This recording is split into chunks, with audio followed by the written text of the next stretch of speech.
Hello and welcome to Nationwide. I am Olajide Bello. Remember, you can watch this broadcast live on our website nta.ng/live and on our other social media handles displayed on your screen. Our President Bola Tinubu has again reassured Nigerians that his administration is taking necessary steps to ensure that the country defeats terrorism and other forms of insecurity. President Tinubu gave the assurance during the meeting of the Federal Executive Council. Report may come in the course of the bulletin. While the Senate has confirmed the appointment of Dr. Kingsley Tochukwu Ude, SAN, from Enugu State as a Minister of the Federal Republic of Nigeria. Dr. Ude was appointed this week by President Bola Tinubu following the resignation of Uche Naji, the immediate past Minister of Innovation, Science and Technology. Until his nomination as Minister, Dr. Ude was the Enugu State Attorney General and Commissioner of Justice.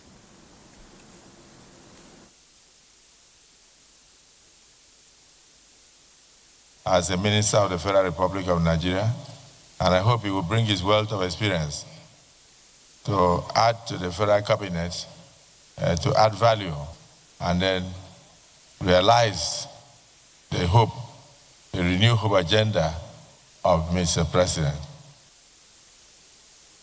Meanwhile, Senate has asked the National Agency for Foods and Drugs Administration and Control, NAFDAC, not to extend the grace period with regards to the ban on the packaging of high-strength alcohol in sachet beyond December 2025.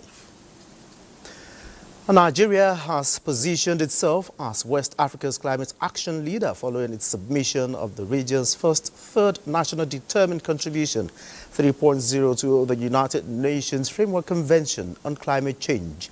Director General of Nigeria's National Council on Climate Change, Tenioye Majekodumi, disclosed this during the ongoing 13th Conference of the Parties of the UNFCCC COP30 in Berlin, Brazil, in an interview ahead of the summit's opening ceremony. State House correspondent Abdurrahman Jibrila reports. Belém, the capital state of Para in the North Brazil, is a port city and gateway to Brazil's lower Amazon region. And this is where leaders across nations are meeting, with Nigeria participating on the UN Climate Change 30th session to discuss on 3 key mandated reports that shed light on where progress is happening and where more acceleration is still needed. And Vice President Kashim Shettima prepares to unveil Nigeria's green transition roadmap to the world leaders, positioning the country to turn its climate commitment into concrete investment opportunities and projects. Submission of our NDC 3.0, and we being the first West African country to submit. And this is, it's a turning point for Nigeria. And one of the main things we're hoping to take away is to turn all these deliverables in our NDC 3.0 into pipeline projects, partnerships, and pay for performance. Because we need to start turning this paper from paper to projects. And COP30 is where Nigeria will be doing this. It's about Mr. President's commitment to the 2016 Paris Accord, which Nigeria is signatory to, and of course ensuring that, Article 13 of that particular accord, which talks about climate change, is duly pursued and of course being implemented to later. So here in Belém, Mr. Vice President will definitely be taking to the later and speaking to the spirit and body of Nigeria's intent. And talking about nationally determined contributions, has always been pursued. We look forward to reducing our climate emissions in 2030 by 35%, and of course we are targeting zero emissions by 2060. Vice President Kashim Shettima is billed to join other world leaders, development partners and business executives at the opening ceremony of COP30, themed Climate Action and Implementation, with a strong focus on adaptation, forest, biodiversity and climate justice, expected to present Nigeria's climate action address. From Belém in Brazil, Abdurrahman Jibrila, NTA News. Meanwhile, back home, the All Progressives Congress, APC, has commenced the process of amending its constitution. Aliu Tijani reports that stakeholders of the party met in Lafia, Nasarawa State, for the North Central public hearing. all states across the North Central Zone, stakeholders of the All Progressives Congress, APC, are in Lafia to make inputs as the party amends its constitution to be in tune with current realities. National Chairman of APC, Professor Nantawe Yilwada, represented by the Deputy National Secretary of the party, Professor Abdul Karim Kana, says the public hearing is to ensure every member of the party has his voice in the amended constitution. The idea is to receive submissions and memorandum from different members of the party from this geopolitical zone for the purpose of inclusion in the amendment process that is going on. I want our stakeholders in particular to use the opportunity to submit as many memorandum for this amendment as possible. And we will sit down later on as members of this committee, review the memorandum and accommodate them. Earlier, the team, including former national chairman of the party, Senator Abdullahi Adamu, pays a courtesy call on Governor Abdullahi Sule, and his counterpart of Yobe and Borno states are members of the APC Constitution Amendment Committee in Lafia. Aliu Tijani, NT News. Despite the initial legal hitches, the 2025 elective National Convention of the People's Democratic Party will hold. The purported suspended national chairman of the PDP, Umar Damagum, disclosed this at the 83rd meeting of the Board of Trustees of the PDP, which set up a 6-member committee headed by Ambassador Hassan Adamu to reconcile all aggrieved factions in the party. Timothy Yusuf reports that the factional acting national chairman of the PDP, Muhammad Abdurrahman, at another meeting says the Ibadan elective national convention is cancelled. Any amendments? This meeting is convened to provide strategic direction for planning towards the convention of the PDP and to resolve all outstanding issues. BOT Chairman Senator Adolphus Wabara described the meeting as a defining moment in the life of the party. Our sacred duty is to safeguard the integrity of the PDP and ensure that dialogue triumphs over discord. Every decision I took, every compromise I made, every gesture of accommodation was for the sake of this party. I chose the party, not individuals. The BOT meeting ended with an 8-point communique reaffirming that the PDP remains a united, formidable and focused political party under the leadership of the Ambassador Ilia Damagum. Meanwhile, the factional acting national chairman of the PDP, Muhammad Abdurrahman, at another meeting of loyal members, including the National Secretary, Senator Samuel Anyanwu, disclosed that PDP has appealed the recent Ibadan court judgment, allowing the convention to hold as planned. The PDP hereby suspend and cancel the proposed Ibadan National Convention, pending the decision of the Court of Appeal. The factional Anyanwu PDP and WC promised to use every legal means to reunite the party. Timothy Yusuf, NT News. In a fast-changing world where digital technologies are shaping progress, women must be equipped with the right tools and knowledge for them to continue to be agents of change in their families, communities, and the nation. Nigeria's First Lady Oluremi Tinubu set these at the closing ceremony of the Women in Tech training program organized for 300 female entrepreneurs by Renewed Hope Initiative in collaboration with Huawei Technologies Company. State House correspondent Adeniyi Taiwo reports. Their journey into the digital world began around April last year when the Women in Tech training program set up by Nigeria's First Lady Oluremi Tinubu through our Renewed Hope initiative in collaboration with Huawei Technologies Company provided a platform for this cohort of 300 participants from across the 6 geopolitical zones to learn and adopt digital tools. The successful completion of their training, the First Lady says, marks another milestone in the efforts of Renewed Hope initiative to bridge digital gaps by offering training and other incentives for female entrepreneurs to contribute to national development.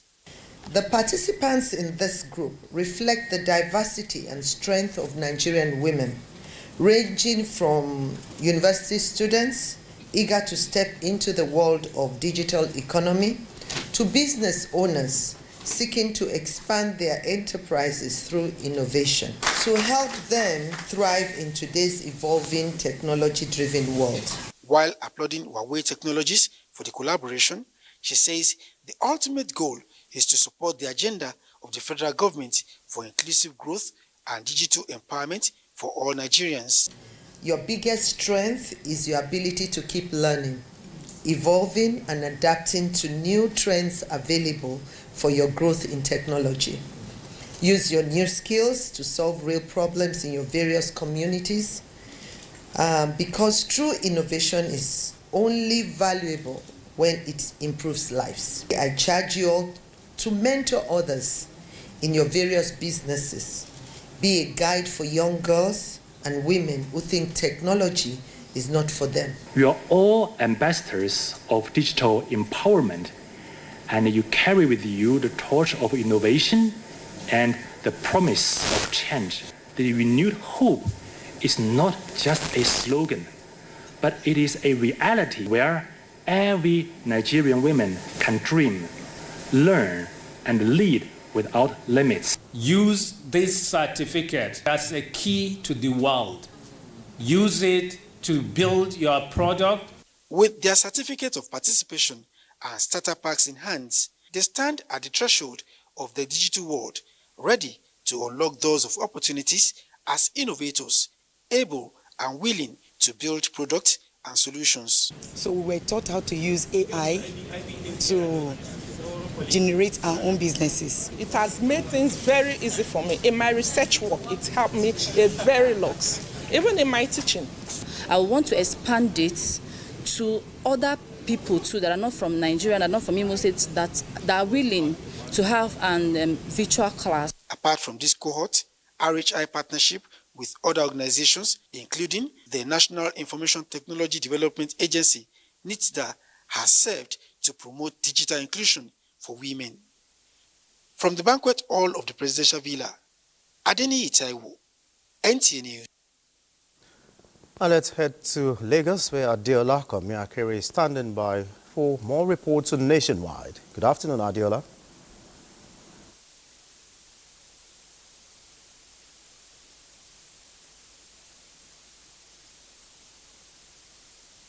Olajude. A joint thematic meeting on migration has highlighted the urgent need to combat migrant smuggling and trafficking in human beings along the Rabat, Khartoum and Niamey roads. The corridors, stakeholders say, are sources of concern for transit and origin countries, as well as the international community.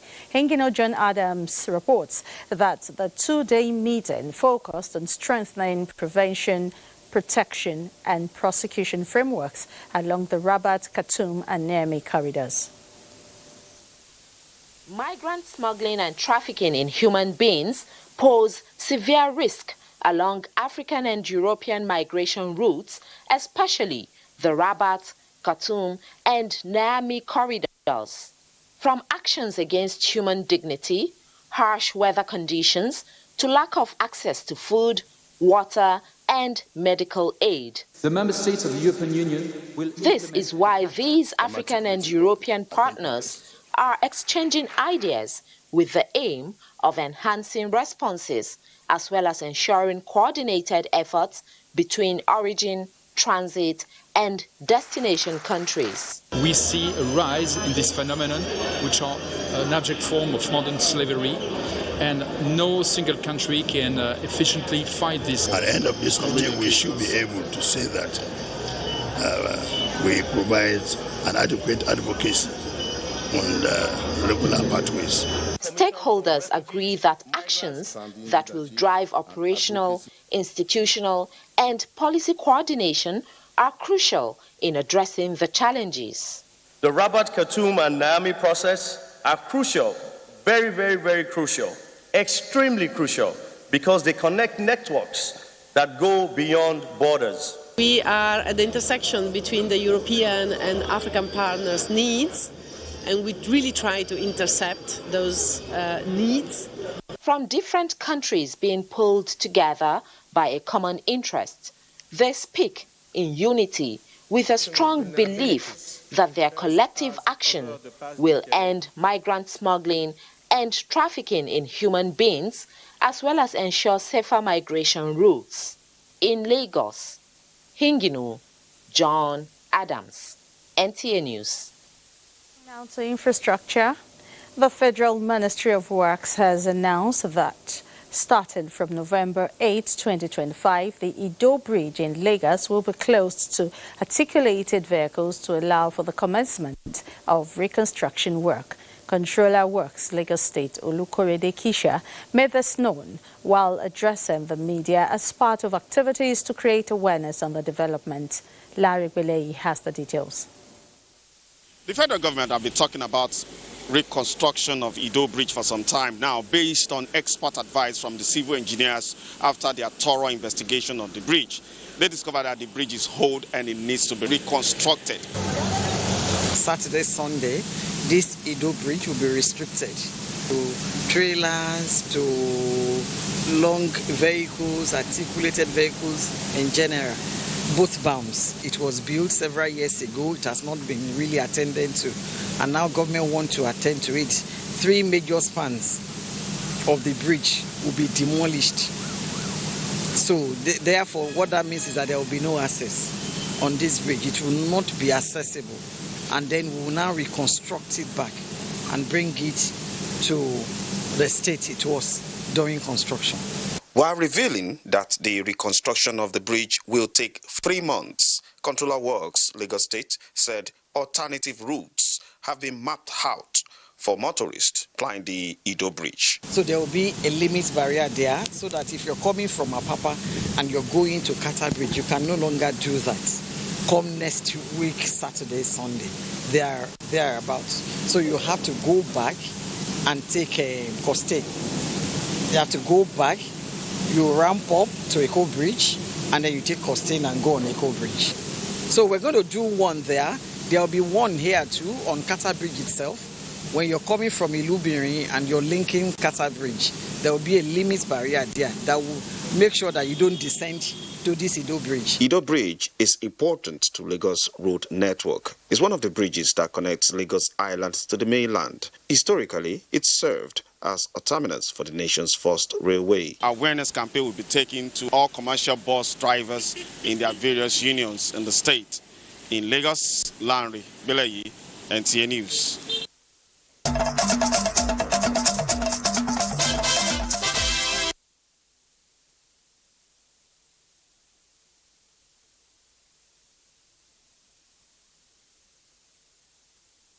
Come to Jos. Plateau State Livestock Productivity and Resilience Support Project is urging meat inspectors, butchers and meat value chain operators in the state to promote safe and wholesome consumption of meat products to enhance public health. This was during a training in Jos. The report. In a bid to prevent the transmission of zoonotic diseases and maintain meat quality standards for consumers, the Plateau State Livestock Productivity and Resilience Support Project is training meat inspectors, butchers and meat value chain operators on proper meat inspection, waste management, abattoir protocol and standardization. This training refreshes us and teaches us how we can inspect meat before being sold to the public. So the training is very timely. The State Project Coordinator El-Press says the training is to ensure that only healthy animals make it to the food chain. If you must commercialize your product, if you must add value to whatever you are producing, that's need for quality. That's need for standardization. Experts highlighted the importance of meat inspection, animal handling, and humane slaughtering methods. Plateau State El-Press is optimistic that with adequate knowledge and training, it will build capacity to export meat products. That is all from our end in Jos. It's back to Olajide in Abuja for the continuation of Nationwide. Many thanks, Bilkisu. And moving on. Executive Secretary Nigeria Police Trust Fund and other stakeholders have commended President Bola Tinubu for assenting to the Amendment Nigeria Police Trust Fund Act Francis Farm reports that the amended legal framework is to strengthen funding mechanisms for the Nigeria Police Force towards addressing long-standing challenges of logistics and operational support.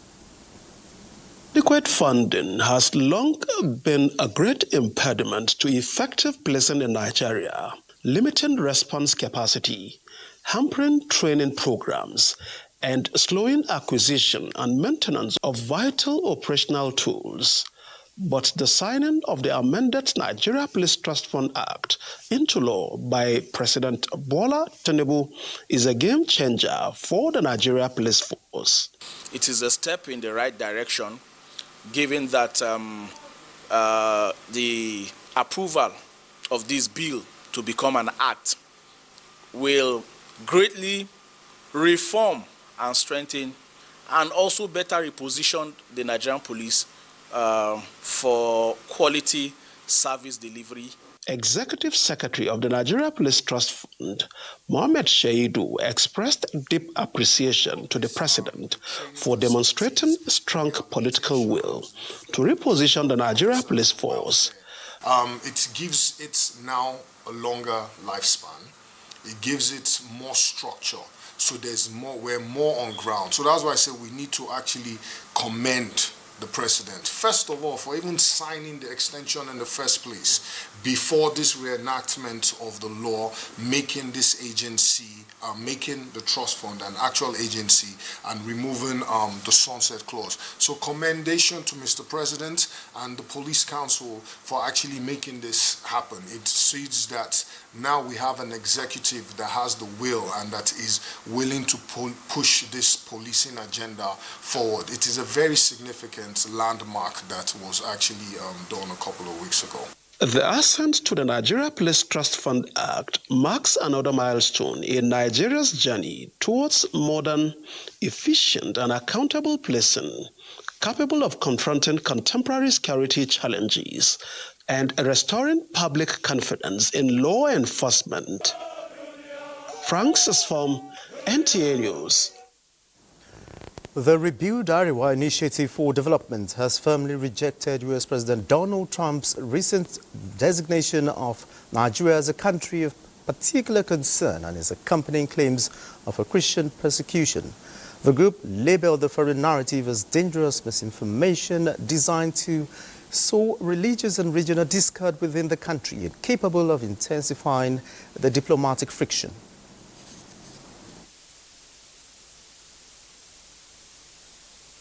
To single out Christians as victims of genocide is not only misleading, but an insult to every family that has lost loved ones in this senseless violence. We call on the international communities to verify facts before forming opinions. Let them come to Nigeria, visit our camps, talk to survivors, and see the truth of themselves for themselves.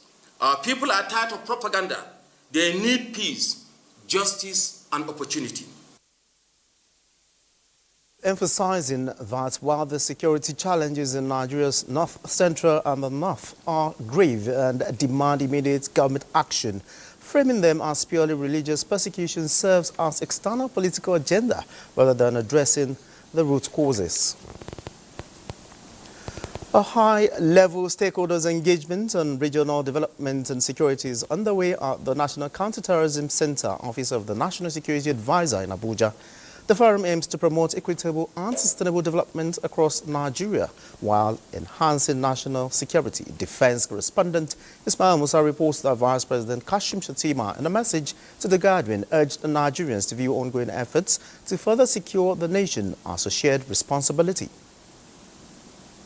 Diversity. Local and foreign development partners converge to strengthen institutional synergy and improve policy alignment with a focus on fostering better coordination and coherence among regional development commissions. Let's look way for financing differently. Let's look also way for measuring progress because progress matters. The forum also aims to develop integrated frameworks that leverage on regional comparative advantages to drive inclusive and balanced development across all regions. With the need to call for understanding, to call for measured communication. Equitable development is nothing anybody can doubt. With this development, it will keep our youths engaged. It will prevent radicalization and violent extremism. We believe it is going to drive development throughout the nooks and crannies of this country. The high-level stakeholders' engagement is focused on ensuring balanced and sustainable development to promote unity and security. From the National Counter-Terrorism Center here in Abuja, Ismail Musa, NTA News. The Nigerian Air Force is leveraging music as a tool to win in the hearts and minds of Nigerians for enhanced civil-military cooperation, in addition to its non-kinetic aspect of operations. Chief of the Air Staff, Air Marshal Sunday Aneke, made this known at the Nigerian Air Force Music Personnel Workshop 2025. Our defense correspondent examines the role of music in NAF operations. Music has played a dual role in warfare, serving as both a tool for communication and psychological impact, and as a form of emotional expression and comfort for soldiers. Throughout history, military music has been used to coordinate movement, boost morale, intimidate enemies, and foster unit identity, while also providing an outlet for soldiers to express feelings, remember loved ones, and pass the time. A critical look into the role of the military band in contemporary times has shown that it goes beyond ceremonies and traditions. The role of military band are very crucial to reaching hearts, crossing cultural lines, building trust, and opening pathways for cooperation. This workshop would not have come in a better time rather than now, that is designed to further enhance the professional competence of Nigerian Air Force music personnel and strengthen their understanding of the strategic role of music in an unconventional warfare. In the modern era, music has also served as a powerful medium for anti-war sentiments, with many iconic pieces emerging in response to the conflict of the 20th century, illustrating the complex relationship between music, war, and the society. Olajide. And 12 victims rescued from a recent bandit attack in Benadanko, Osagu local government area of Kebbi State, have commended the swift intervention of both the federal and state governments, which led to their safe return. The victims expressed their appreciation while speaking with journalists in Bena Town. Respondent Abdul Jalil Mohammed Bawa reports. Bena Town in Danko, Osagu local government area of Kebbi State, recently came under attack by bandits, leading to the abduction of about 12 residents. Following the incident, the federal and Kebbi state government acted swiftly, resulting in the rescue of the victims, alongside others previously abducted from various locations through coordinated effort by security operatives. Sadia Umar and Fahad Muhammad Bena were among those freed. Grateful for their freedom, they expressed deep appreciation to both levels of government for the timely intervention. They took one person in front of our house and another one along Kadabara with some ladies and children. The security operatives have tried their best because one cannot even count the number of the bandits. Governor Nasir Idris visited Bena to sympathize with the community and reaffirm his administration's commitment to protecting lives and property across the state. As I said, we were calling on the public to desist from spreading false information. For example, someone who has not been to Bena have no information of what happened, but posted that over 50 people were abducted. The rescued victims have since been reunited with their families. In Bena of Danko Osagu local government area of Kebbi State, Abdul Jalil Mohammed Bawa, NT. Ahead of the governorship polls in Anambra State, INEC has commenced the distribution of sensitive materials to the 21 local government areas. Let's join Daniel Parry standing at the Central Bank of Nigeria in Awka, where the movement is taking place. Hours to the November 8th governorship election in Anambra State, the Independent National Electoral Commission have embarked on different processes leading to this election, and one of them is the distribution of these sensitive materials, which include the Form EC8A and Form EC8B, which are the result sheets and the ballot papers, and then the beavers. The electoral officials have addressed the party representatives who are here to also monitor the process, and they have looked into these materials and certify that they are fit to be transported to the various local government areas where they will be ready to be used on Saturday. Earlier now, the Commissioner of Police in charge of this election, CP Abayomi Shogunle, was here. He also inspected some of these materials where he assured the people of Anambra State of safety before, during and after the election. He has said that the number of policemen, about 45,000 or over 50,000 policemen and security agents who are deployed to this state for the purpose of this election, is not to scare the people, but to ensure that they have the confidence of an assurance of their safety while taking part in this electoral process. Many thanks, Daniel, for that update. Let's now join Kemi in Ibadan for stories making the rounds from that zone. Good to see you, Kemi. And a warm welcome to Ibadan. A nationwide workshop aimed at reinforcing the importance and operational safety and promoting safer roads for all users has been held. Organized by the Federal Road Safety Corps Special Marshal under the Oyo Sector Command, the event brought together officers and stakeholders across the southwest of the country. Lukman Hassan tells us more.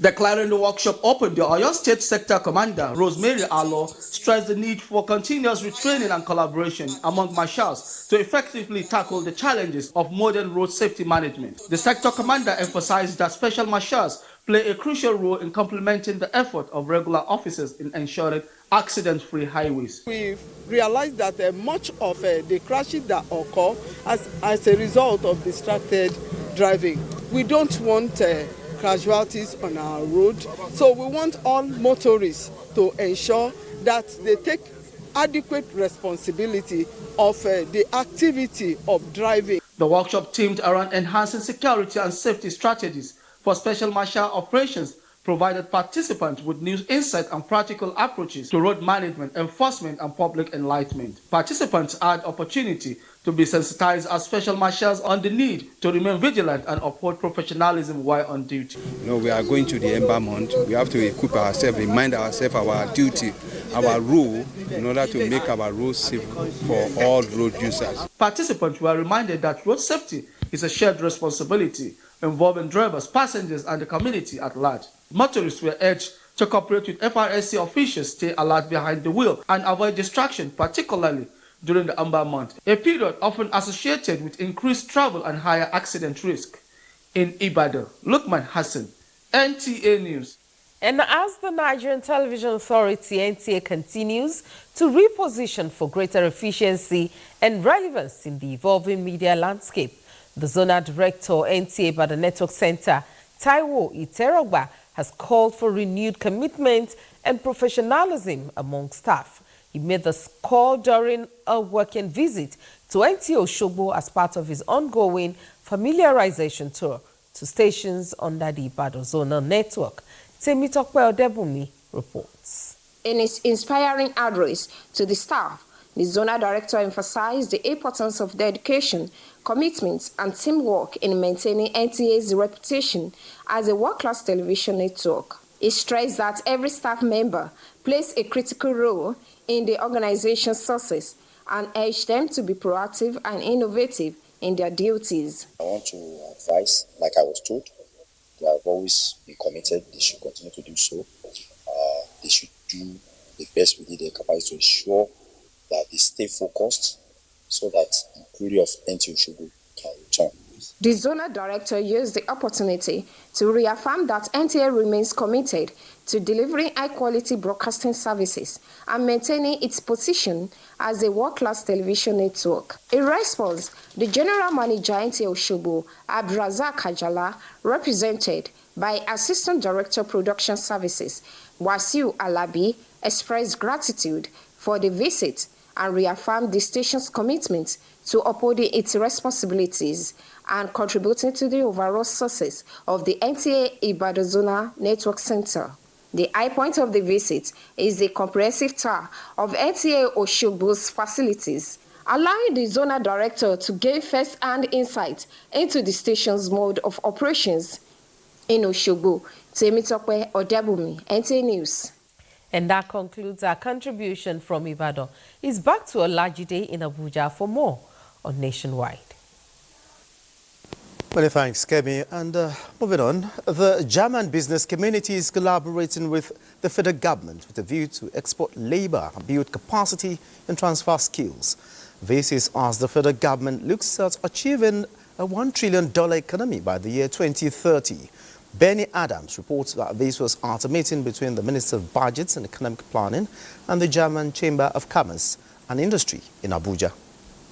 Often hear about German machines, which is in the automobile business, high technology of the Germans. But today, the Germans in here are saying it's beyond high tech, but also the infusion of artificial intelligence is taking the German economy to the next level. And they want the same for the Nigerian government. Behind that closed door is the federal government, the German Chamber of Commerce, as well as the Nigerian Chamber of Commerce, discussing on how Nigerian youth can get to travel to Germany to learn how the German economy works through technology, as well as training in the hospitality business.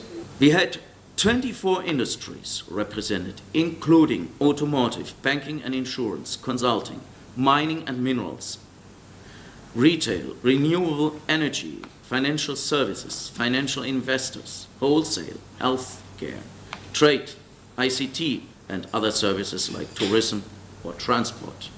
Nigeria have a huge absorptive capacity, especially in technologies that Germany and German companies and skilled German workers have in abundance, which we believe can help in generating this growth in a mutually beneficial manner. We want German companies, small, medium, and big, to play a bigger role in Nigeria. In Abuja, Benny Adams, NTA News. And it is not business as usual for intending employees of Akwa Ibom State government as youth seeking employment now go through the computer-based test for recruitment. For residents, the process is projecting a fair and transparent exercise, just as the state government is shopping for 4,000 qualified persons into the state civil service. Clement Barikwe reports that thousands of applicants thronged the civil service auditorium Uyo to participate in the test, one of the selection stages for recruitment. It all began about 3 months ago when the Akwa Ibom State government declared 4,000 vacancies across the various ministries, departments and agencies of the state civil service. This led to the opening of an online recruitment portal, the Arise portal, where applicants submitted their applications. Then came the rehabilitation of the civil service auditorium and equipping it with 400 computers and networking facilities. That is the first of its kind, because this kind of a thing has not happened before. And so we are expecting a very good outcome. The atmosphere, the place is serene, it's very conducive. The CBT test, in fact, everything is going on fine. Nobody's complaining. The world has changed. You understand now? We are in the 21st century, so you don't need a more orthodox method of doing things anymore. You know? And this is how it's supposed to be, because in those days we've been experiencing, some people said is by who know who. So the computer-based test is part of the state government's commitment to a transparent and merit-driven process in public service employment. We are going to have good hands to work with, and that would go a very long way to increase the efficiency of the public service of Akwa Ibom State.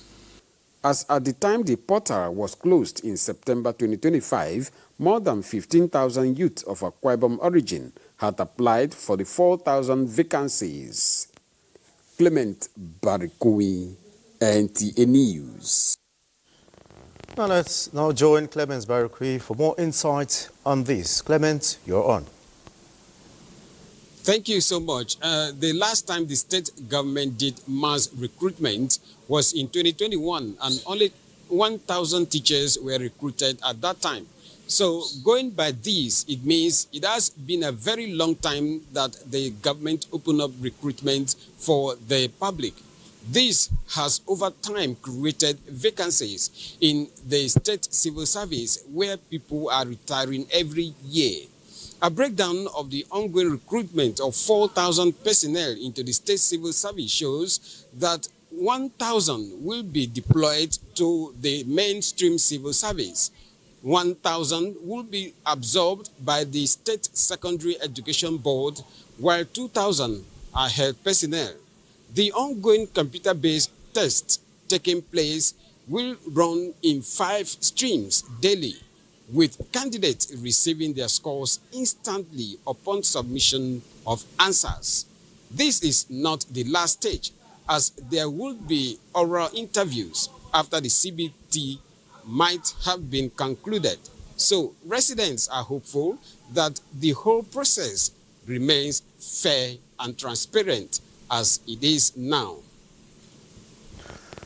Many thanks, Clement Barikwi, for that update. Now let's join Fatima Hassan in Makudi for more reports on Nationwide. Fatima, over to you. So joining us in Makudi. Drivers and all road users have collective responsibility to ensuring that road crashes are reduced to the barest minimum, especially during the Ember months. This key players re-emphasized at the 2025 Ember months flag-off ceremony and town hall meeting organized by the Federal Road Safety Corps, Benue State Command. Blessing Omeche Ebute has details. The last 4 months of the year is usually referred to as the Ember months, where there is heightened vehicular and human traffic. Most of the times, this period is synonymous with increased road crashes as a result of diverse reasons. To change the narrative, the Federal Road Safety Corps and other relevant partners have continued to carry out sensitization on the topic. The flag-off of the 2025 Ember Months campaign and town hall meeting with stakeholders organized by the Federal Road Safety Corps, Benue State Command, is aimed at reducing road accidents and promoting safe driving practices during the festive season. This town hall meeting is also to mobilize and sensitize members of the public before we embark on other activities such as enforcement of traffic infractions.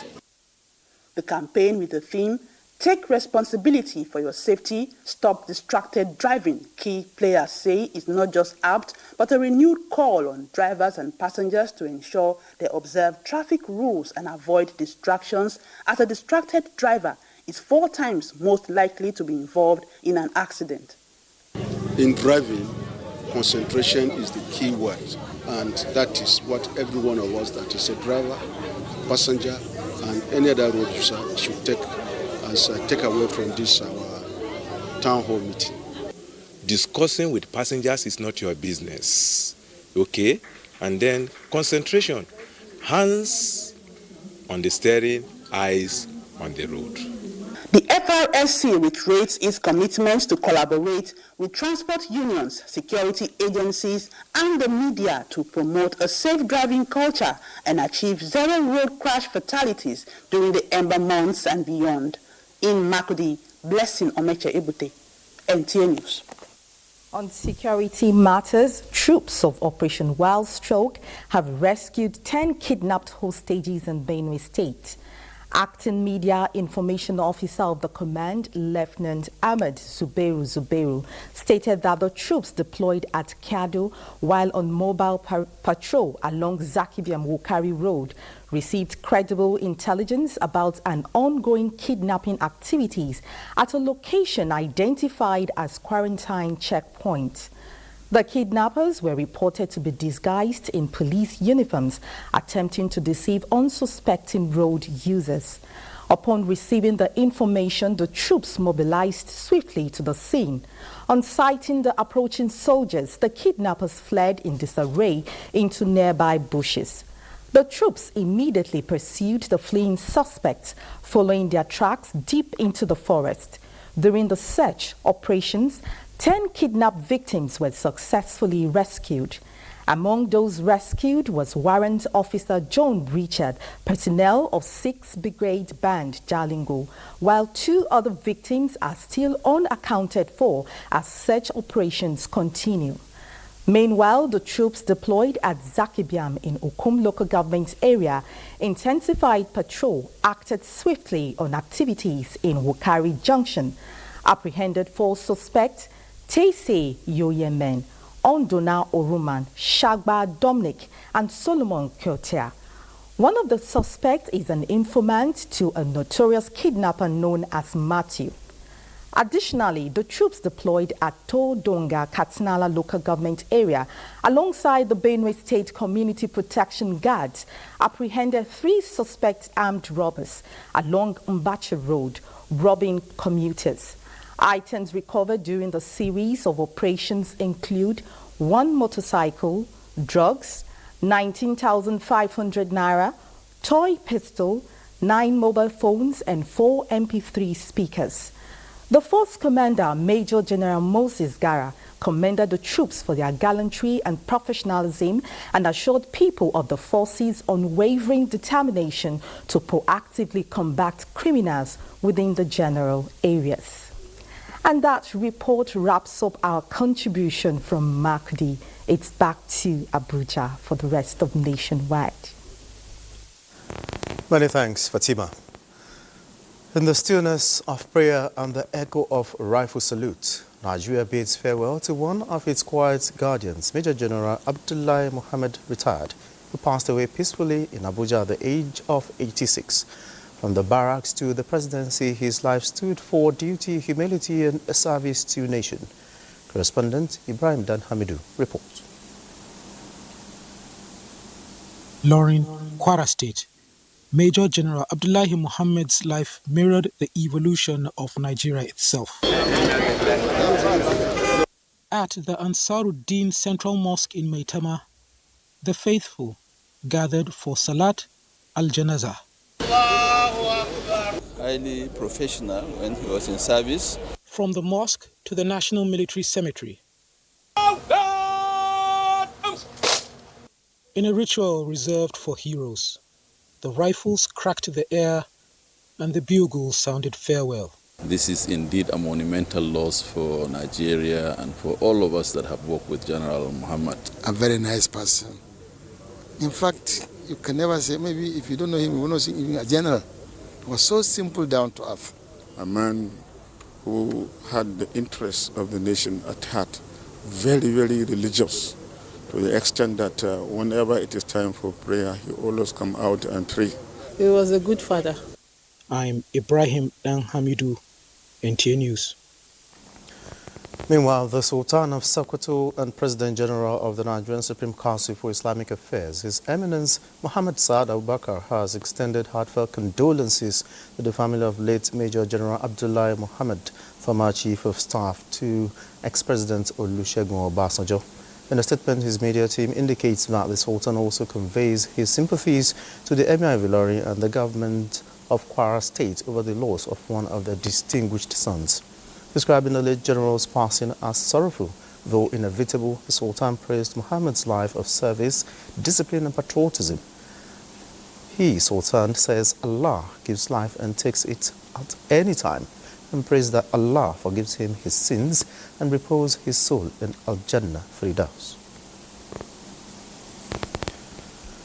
And that's it on Nationwide. Many thanks for being a part of it. I'm Olajide Bello.